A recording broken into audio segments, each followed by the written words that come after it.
뉴스의 진수를 보여주는 인터뷰 뉴진수.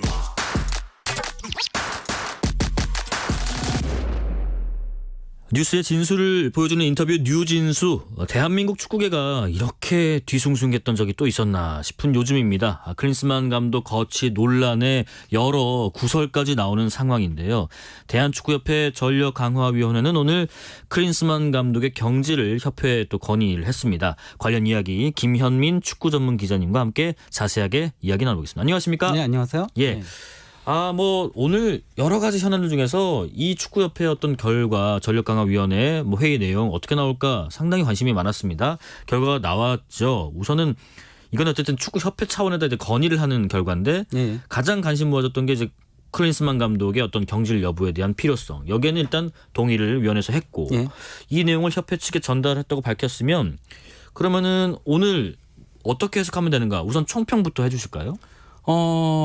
일단은 어쨌건 간에 방향성 자체는 클린스만 감독 경질 쪽으로 흘러가고 있다라고 할 수 있는 거죠. 네네네. 예, 그러니까 사실 그 임원회의가 있었을 때 이제 그 정몽규 회장이 이제 불참을 했었잖아요. 예. 그 불참을 했었을 때도 이게 절차장의 이유다라는 얘기들도 있긴 했었거든요.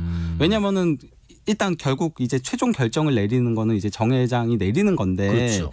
근데 이제 임원 아직 전력강화위원회 회의도 끝나지 않고 모든 절차상의 그런 것들이 없는데 정 회장이 참석하게 되면은 그러면은 거기서 먼저 일들이 처리가 될 수밖에 없는 뭐라도 나와야 되는 상황들이 네네네. 있을 수밖에 없다 보니까 회피한 게 아니냐 이런 얘기들이 있었는데 예, 지금은 거기다가 이번에 이제 클린스만 감독의 그런 그 회의 화상회의에서 했던 내용들까지 고려를 하면은 결국 경질로 갈 수밖에 없지 않나라는 생각은 들긴 해요. 네. 근데 또 지금 이 절차가 전력강화위원회가 협회에다가 이렇게 건의를 하면 정몽규 회장이 결정하면 끝나는 건가요, 우선은? 그렇죠. 현재 시스템상은 그래요. 원래는 그러니까 항상 이랬던 건 아니긴 한데요.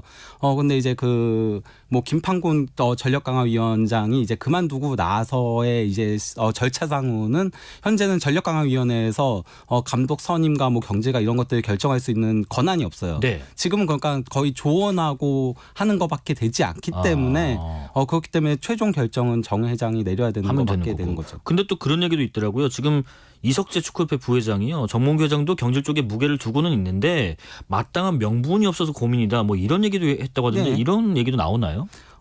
그러니까 그거는 이제 그때까지의 스토리라고 생각을 하고요. 이제는 루비콘 강을 건넜다. 그러니까 손흥민 선수, 이강인 선수의 얘기가 클린스만 입에서 나온 순간에는 그때부터 이거는 더 이상 수습 불가가 되지 않았나 싶긴 합니다. 김 기자님께서는 그 클린스만 감독이었던 선임 당시부터 좀 우려의 목소리를 좀 냈던 분으로 기억하고 있는데 특히나 클린스만 감독의 축구를 해줘 축구라고 불러서 좀 화제가 되기도 했더라고요. 해줘 축구는 뭔가요? 클린스만 감독의 요새 좀 이런저런 얘기 나오고 있는 무색무취다, 이런 전술의 부재다, 지도력의 부재다 이런 걸 꼬집는 말인가요?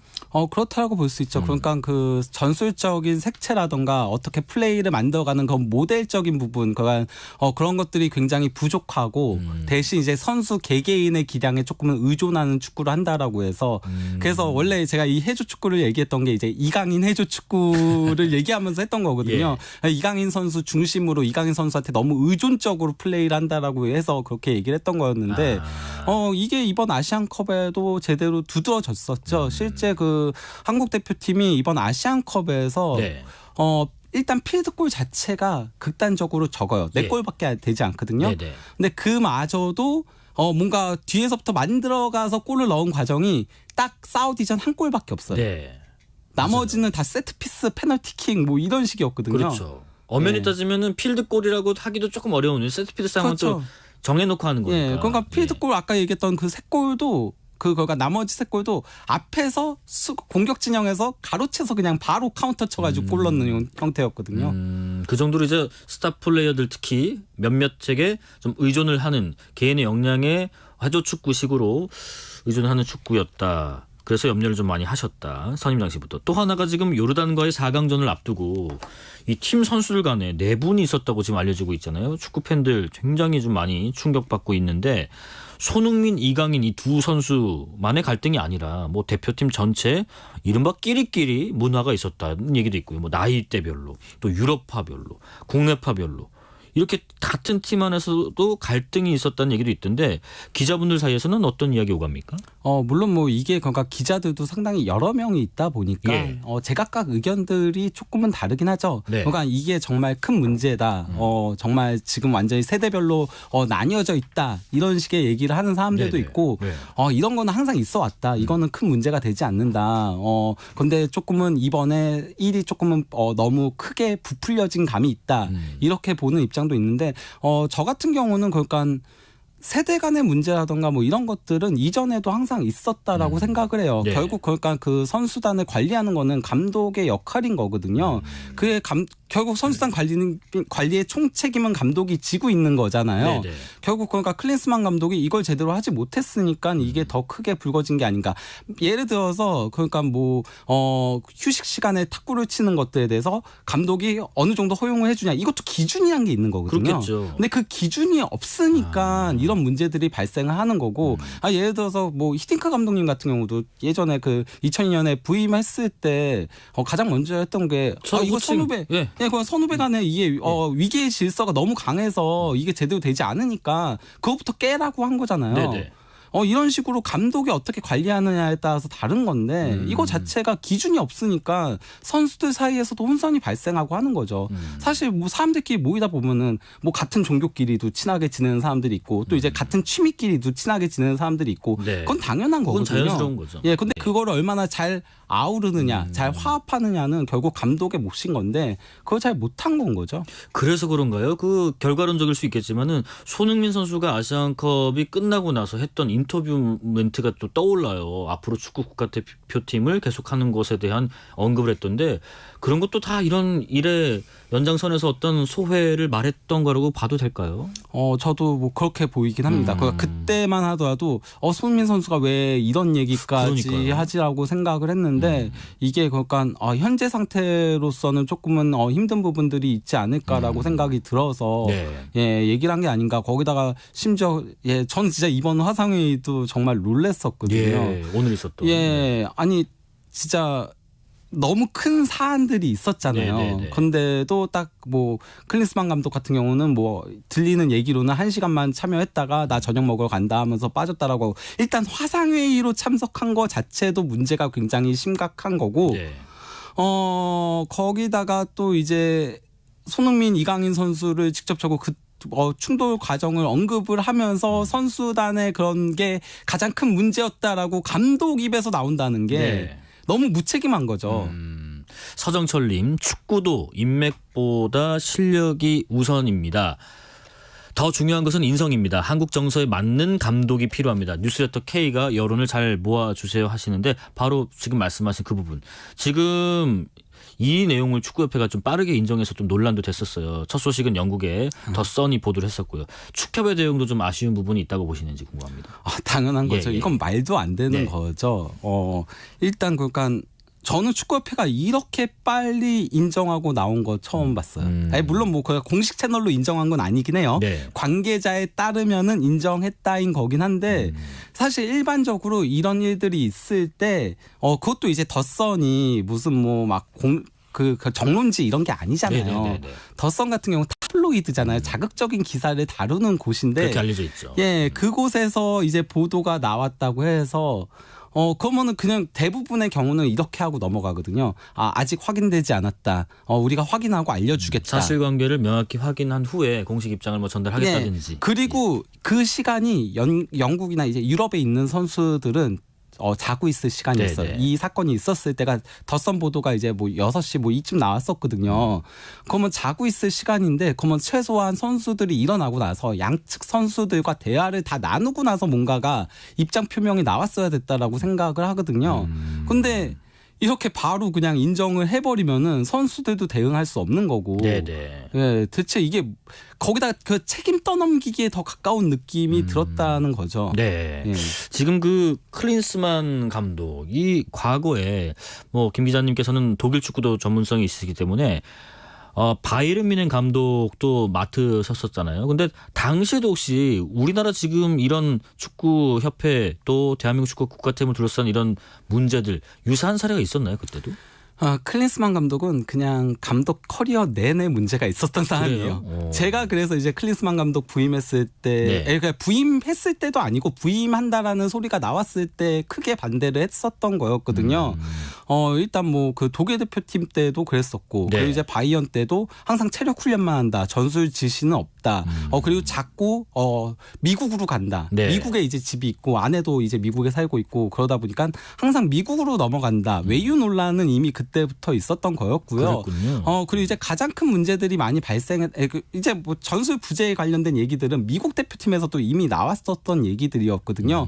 그래서 한국에서의 그런 뭐 해조 축구 관련된 그런 논란들과 관련된 얘기들이 미국 언론들의 똑같이 진짜 토시 하나 바꾸지 않고 나와 있어요. 그래요. 예, 그러면서 전술적인 역량의 문제도 드러났던 데다가 이제 이런 관리 문제라던가 이런 것들 이제 헤르타에서 가장 크게 불거졌거든요. 사임했을 때도 SNS에서 그 페이스북 라이브를 하다가 팬들이 조금 아프다니까 화나가지고 나 그만둘 거야 하면서 이사회에도 얘기하지 않고 그냥 짐 싸들고 스위스로 가버렸었고요. 그리고 이제 그러고 나서 경질되고 난 다음에 다이어리가 유출이 됐었거든요. 클린스만 다이어리라고 해가지고 미국에서 유출이 됐었는데 거기에는 이제 그 구단에 대한 욕도 있었고 그리고 구단 보드진에 대한 욕도 있었고 선수 개개인에 대한 욕도 있었어요. 뭐 다이어리야 뭐 개인 거니까 이렇게 쓸 수는 있겠지만 어쨌든 여러 가지 우려됐던 면들이 전 그 커리어를 봤을 때 있었다. 그런데 그런 것들이 그리고 제가 또 하고 싶은 얘기는 어떤 거냐면요. 다이어리 유출이 이게 본인이 유출시키지 않는 이상 이 출처가 사실 그렇잖아요. 아무리 봐도 본인이 유출시킨 게 뻔해 보이잖아요. 느낌이. 그런데 이번에도 덧선의 뭐 제보 같은 것들이 나오고 했던 것들 보면은 약간은 조금 합리적인 의심이 든다라는 건 거죠. 어느 개인 의견을 제가 좀 듣고요. 지금 중요한 거는 새로운 감독을 선임을 만약에 한다면 어떻게 하느냐 이런 부분일 텐데 사실 김 기자님께서는 클린스만 감독 선임 과정부터 이제 문제가 그러니까 구조적인 이 개인에 대한 문제가 아니라 구조적인 문제가 있었다는 것도 지적을 좀 하셨잖아요. 어떻게 생각하십니까? 그러니까 이 얘기는 뭐 앞에 얘기했던 거랑 어느 정도 맞물리는 부분들이 있는데 그러니까 그 김판곤 전력강화위원장이 이제 사임하고 나서 이제 새로운 전력강화위원장부터 일단 선임을 시키고 그리고 시스템을 구축을 해야 됐다라고 생각을 해요. 그런 가운데 이제 정확한 회의들을 통해서 모든 이제 감독 선임 과정들이 투명하게 이루어졌어야 됐다라고 보거든요. 기준도 확실하게 설립이 되어 있었어야 된다라고 보고요. 그런데 그런 이제 시스템 구축이 안 된 상태에서 감독 선임과 관련된 얘기들이 나오다 보니까 여기저기서 다양한 후보들이 나오게 되고 그 과정에서 결국은 정 회장님이 약간은 조금 단독에 가깝게 클린스만 감독을 선임하게 되는 그런 문제들이 있었다. 라고 할 수 있는 거죠. 지금 벤투 감독이 선임됐던 2018년 그때는 김판곤 말씀하신 당시에 국가대표 선임위원장 세웠던 선임 기준이 분명히 있었더라고요. 예를 들면 새로운 한국 축구의 철학에 부합하는 감독 그러니까 당시 한국 축구가 4가지 철학 기준으로 능동적, 볼 소유, 뭐 전진 패스 축구와 비교적 잘 맞는 감독을 선임하자는 이런 기준이 있었고 결과적으로는 월드컵에서 16강 진출도 했었고 근데 왜 이런 기준이 없어졌을까 궁금합니다. 이거는 역시나 그 선임 자체라던가 시스템 구축 자체가 늦어졌다 보니까 아예 안 됐다 보니까 아직까지도 안 되고 있거든요. 그러니까 이거부터 저는 그러니까 사실 이번 사태에 있어서의 가장 중요한 부분은 뭐라고 생각을 하냐면요. 다시 시스템을 구축하는 거라고 봅니다. 그래서 전력강화위원회에 확실하게 권한 이양도 돼야 되고 그리고 투명성도 확실하게 발생을 해야 된다라고 생각을 합니다. 이번 기회에. 이게 되지 않으면은 같은 문제가 계속 반복될 거예요. 아직 뭐 클린스만 감독에 대해서 거취가 결정된 건 아니지만 만약에 결정이 된다면 급히 또 누구를 데려오기보다는 이런 시스템부터 체계적으로 잘 따져봐야 한다는 말씀이신 것 같고요. 일부 축구 팬들은 또 그런 얘기도 해요. 정몽규 축구협회장도 사퇴를 해야 하는 거 아니냐라고 주장을 하던데 기자분들은 이런 부분에 있어서 어떤 좀 문제의식을 갖고 계신지 궁금합니다. 당연히 뭐 다들 네. 크게 가지고 있긴 하죠. 뭐 그러니까 이걸 사퇴까지 해야 되냐 말아야 되냐에 대해서는 뭐 제각각의 의견들이 있긴 하지만은 네네. 어쨌건 간에 이번 사태에 대해서는 정 회장이 무조건 책임을 지긴 져야 된다. 어떤 방식으로든. 네. 예, 그런 거에는 다들 의견이 동일하다라고 할 수 있습니다. 예. 왜냐하면 결국 이 사태를 키운 거는 정 회장님인 거니까요. 그리고 또 하나가요. 지금 클린스만 감독의 경질 여부에 따라서 지금 거액의 위약금 이 얘기도 좀 나오던데 당장은 이 비용이 좀 부담스러워도 앞으로 좀 우리 대표팀이 클린스만 감독 체제에서 잃게 될 이 기회 비용 생각한다면 지금의 이 비용 정도는 치러야 하는 게 맞다. 그렇지 않다. 이것도 실질적으로 재정 이런 것들도 한번 따져봐야 될 부분이 있다. 김 기자님 의견은 어떠신지 궁금합니다. 그러니까 그 과거 같은 경우는 예. 어쨌건 간에 그 대한축구협회에서의 자금 같은 것들이 조금 제한적이고 했었다 보니까 네. 이제 그 현대가에 굉장히 많이 의존했던 게 맞아요. 2002년까지도 그렇게 됐던 건 맞긴 한데 네네. 이제 뭐 스포츠 토토 산업도 조금 들어오게 되고 하면서 이제 체육 장려금 같은 것들도 들어오게 되고 하면서 이제는 어느 정도 자생할 수 있게 됐고요. 그리고 이게 만약에 이러다가 월드컵을 못 가게 되면은 거기에서 발생하는 손실이 더 커요. 월드컵만 나가게 되더라도 단순히 이제 월드컵에 참가하게 돼서의 파생하는 뭐 상금이라던가 뭐 이런 것들을 떠나서 또 이제 광고라던가 이런 것들이 굉장히 달라지잖아요. 예. 그리고 이제 그 관중몰이라던가 이런 것들도 달라지기 때문에 결국 성공하는 게 중요해요. 스포츠 산업이란 게 그 경제적인 그 부가가치를 창출하기 위해서는 무조건 성공해야 되는 거거든요. 네네네. 무조건 성적을 내야 되는 거고. 결과를 내야 되고. 예, 결과를 내지 못하면은 그러면 더 많은 기회 비용들을 자연스럽게 잃게 되는 거죠. 네. 그리고 축구협회 내부에서는 이 외국 감독이 아니라 국내 감독을 좀 선임하자 뭐 이런 목소리도 나온다던데 혹시 현 상황에서 이런 목소리는 적절한 조치가 될 수 있다고 보시는지 궁금합니다. 그러니까 만약에 예. 당장 그냥 임시 감독을 부임을 시키는 거라면은 거기에 대해서는 뭐 어느 정도는 동의를 하는 부분이 있습니다. 네. 3월 같은 경우 지금 당장 3월에 이제 태국하고의 월드컵 예선이 있잖아요. 예선이 있기 때문에 근데 지금 어쨌건 간에 선수단의 불화 같은 것들이 불거져 나온 거잖아요. 이것도 사실 그러니까 클린스만 감독하고 축구협회가 잘못한 거거든요. 수습을 했어야 되는데 자기네들이 그러지 못해서 지금 터진 거잖아요. 커진 거고 사태가.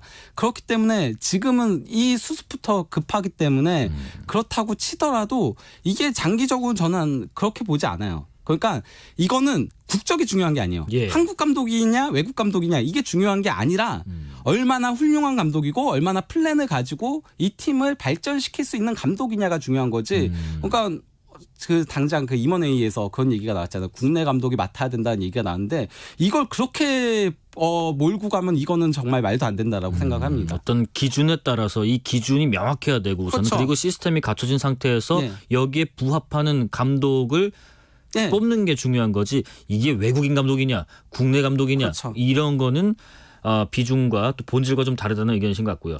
지금 말씀하신 것처럼 다음 달입니다. 예선전. 이게 지금 태국과 홈앤어웨이 경기가 있던데 태국 아시안컵에서 보니까 꽤 괜찮더라고요. 경기력도 네. 그렇고. 태국과 예선전 우리가 한번 전망은 좀 해봄직합니다. 어떻게 예상하세요? 이게 진짜 지금 이런 상황에서 우리가 어쨌든 치러야 되고 그래도 어쨌건 객관적인 전력에서는 우리가 우위에 있잖아요. 위에 있죠. 네네. 위에 있는데 네. 지금 그건 얼마나 빨리 수습하냐가 중요한 것 같아요. 그러니까 뭐 감독이고 저는 이거보다도 네. 선수단 간의 이런 일련의 사건들을 얼마나 빨리 수습하냐 이게 가장 중요한 게 아닌가 지금으로선. 그럼 방법론적으로는 어떻게 차두리 코치가 뭐 대행으로 가야 되나요? 어떻게 가야 되나요? 그러니까 뭐 일단 리더십 있는 사람이 와가지고 네. 그래서 선수단을 조금은 장악할 필요성이 있지 않나 싶긴 해요. 현재로서는. 네. 예. 지금 또 말씀해 주시죠. 예, 그러니까 뭐 많은 이제 뭐 감독 후보들이 현재 나오고 있잖아요. 네네. 예, 그러면은 그냥 단순히 개인 의견으로 얘기를 하자면은 현재 뭐 나오고 있는 후보들 중에서는 홍명보 감독님이 가장 그래도 이런 수습에 있어서는 그 임시로는 가장 낫지 않나. 물론 현재 울산 감독을 하고 있다 보니까 K리그 감독을 하고 있는 그런 문제는 있긴 한데 그러니까 제 말은 그러니까 이거를 울산 감독을 그만둬라가 아니고 그 대표팀 감독을 겸임을 일단 할 수 있거든요. 그리고 이게 정식 감독이면 안 되죠. 그렇죠. 그럼 울산이 있으니까 울산 현대를 맡고 있으니까. 근데 이제 임시로 딱 3월만 3월만 한시적으로 하고 그러고 이제 다른 감독 제대로 된 감독을 절차에 따라서 선임을 시키는 게 중요하다라고 생각을 합니다. 네, 좀 급하긴 하고 또 그렇다고 대행 체제로 가는 것도 방법이지만 어떤 측면에서는 거론되는 분들 중에서는 홍명보 감독이 그래도 임시로는 좀 낫지 않는가. 사실 홍명보 감독 하면은 그 영상 있잖아요. 라커룸에서 이게 팀이냐고 하면서 딱 정시차기를 하고 있는 그렇죠. 그런 모습들. 네. 4222님 현재 감독이 성의가 없는 것 같아요. 앞으로는 잘 선택해야 할 것 같습니다라는 의견도 주시고요. 연말에 있을 3차 예선부터는 어려운 경기가 예상되기도 한다던데 특히나 저 해외파 선수도 총출동을 해야 될 거고요. 지금 손흥민, 이강인 이 선수들 두 대표팀의 주축인데 같이 뛸 수 있을지 뭐 전력적인 측면에서는 당연히 함께한 게 뛰어야죠. 좋겠지만요. 예. 그러니까 이것도 당장 뭐 그가 축구협회에서라던가 아니면 뭐 이제 그 감독이 누가 선임되냐에 따라서 가서 조금은 봉합들을 할 필요성은 있는 거죠. 예. 그런데 이제 뭐 그리고 이번 사태에 대해서 어쨌건 간에 퍼졌잖아요. 예. 터진 거면은 확실하게 진상 조사에 들어가서 그래서 징계 줄 거는 주고 넘어갈 건 넘어가고 그렇게 해야 되는 게 아닌가 싶습니다. 예. 그리고 또 좀 전에 그 황보관 기술본부장이 기자들하고 좀 질의응답을 했더라고요. 클린스만 감독이 어떤 뭐 이야기를 했는지 또 변명을 했는지 이런 부분들도 얘기가 나왔다고 하던데 클린스만 감독이 직접 이야기를 했다고 하네요. 이 선수단 내부 어떤 불화가 문제가 있었다. 그러니까요. 전술적인 측면에서는 큰 문제가 없다고 본다라는 얘기. 미친 거죠. 어떤 의견이신지요? 예, 말도 안 되는 거죠. 네. 예, 일단 뭐 전술적인 문제가 없었던 거 아니었고요. 그거는 뭐 앞에서 다 얘기했고. 네. 그리고 결국 선수단 관리는 감독이 해야 되는 건데 네. 관리 소홀이죠. 그러면 결국 본인 얼굴에 본인이 침을 뱉는 거나 마찬가지인 겁니다. 네, 네. 거기다가 항상 외국 나가 있고 뭐 제대로 한 게 없었잖아요. 네, 네. 예.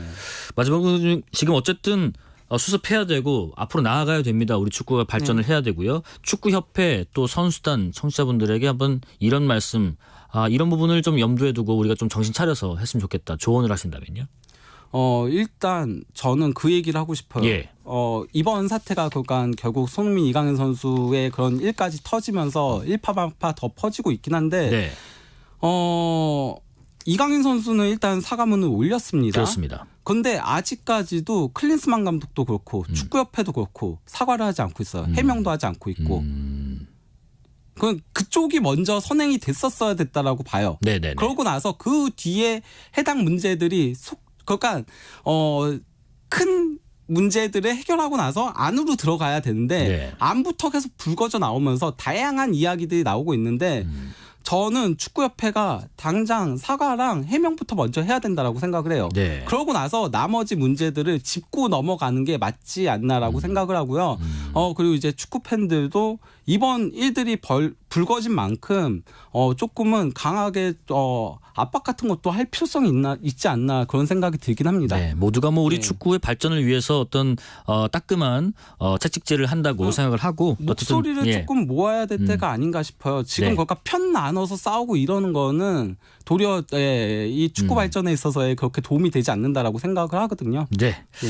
자, 여기까지 말씀 듣겠습니다. 지금까지 김현민 축구 전문 기자였습니다. 고맙습니다. 실시간 교통정보 알아보겠습니다.